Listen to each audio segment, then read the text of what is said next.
Hello दोस्तों, जैसा कि आप जानते हैं ये होती है प्याज और ये होती है लहसुन। प्याज और लहसुन सब्जियों की ही किस्म है।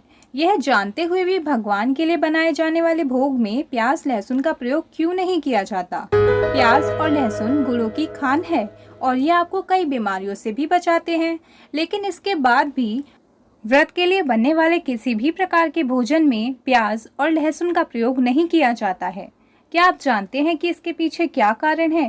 सबसे पहले मैं आपको इसका पौराणिक कारण बताती हूँ और उसके पश्चात मैं आपको बताऊंगी कि इस विषय में हमारे शास्त्रों का क्या मत है।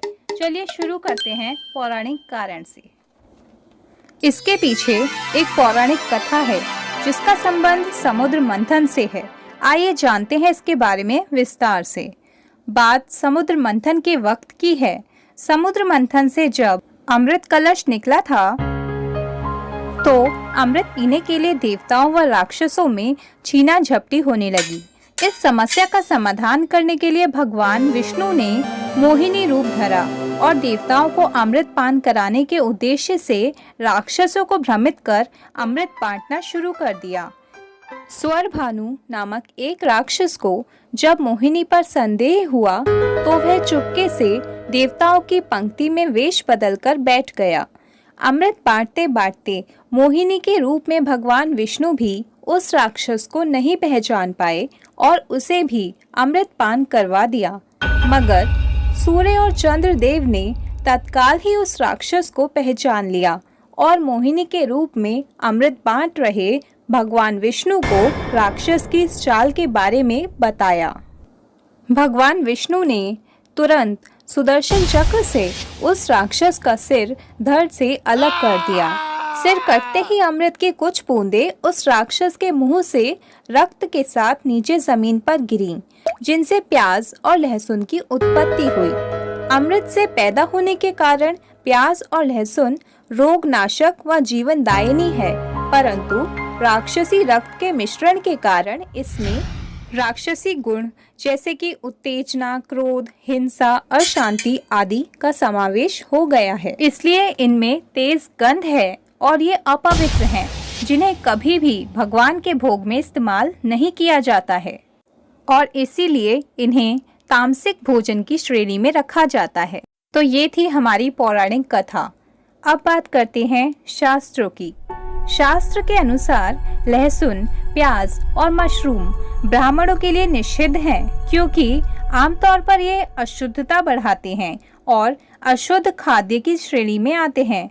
ब्राह्मणों को पवित्रता बनाए रखने की जरूरत होती है, क्योंकि वे देवताओं की पूजा करते हैं जो कि प्रकृति में सात्विक होते हैं। व्रत के दिनों को भी बेहद पवित्र माना गया है और भगवान को खुश करने के लिए व्रत रखा जाता है।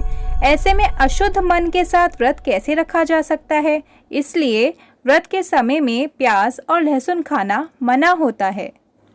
शास्त्र ऐसा भी कहते हैं कि प्याज और लहसुन जैसी सब्जियां अहंकार, जुनून, क्रोध, उत्तेजना, हिंसा और अज्ञानता जैसे तामसिक गुणों को बढ़ावा देती हैं, जिस कारण आध्यात्मिक मार्ग पर चलने में बाधा उत्पन्न होती है और व्यक्ति की चेतना भी प्रभावित होती है। इस कारण इनका सेवन नहीं करना चाहिए और व्रत के दिनों में तो बिल्कुल भी नहीं करना चाहिए।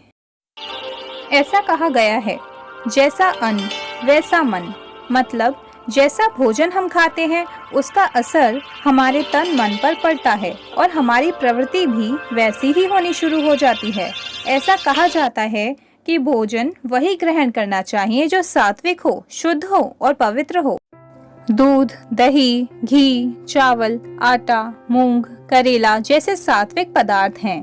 तीखे, खट्टे, चटपटे, अधिक नमकीन आदि पदार्थों से निर्मित भोजन रजोगुण में बढ़ोतरी करता है और लहसुन, प्याज, मांस, मछली, अंडे आदि जाति से ही अपवित्र हैं और यह राक्षसी प्रवृत्ति के भोजन कहलाते हैं।